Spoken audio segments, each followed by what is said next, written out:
नमस्कार माझ्या शेतकरी मित्रांनो, माझी शेती या यूट्यूब चॅनेलमध्ये आपले सर्वांचे पुन्हा एकदा स्वागत आहे. आज आपण बघणार आहे कांद्याचे बाजारभाव. महाराष्ट्र राज्यातील कृषी उत्पन्न बाजार समिती मुंबई येथील आजचे कांदा बाजारभाव म्हणजे दिनांक 10 जुलै 2026. सर्व शेतकऱ्यांनी हा व्हिडिओ संपूर्णपणे बघा, कुठे न स्किप करता.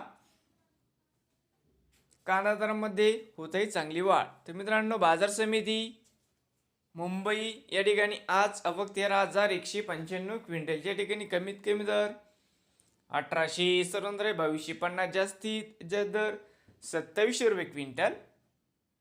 नवीन आले असाल तर माझी शेती या यूट्यूब चॅनेलला सबस्क्राईब करा रोज कांद्याचे व्हिडिओ बघण्यासाठी. मुंबई येथील मित्रांनो,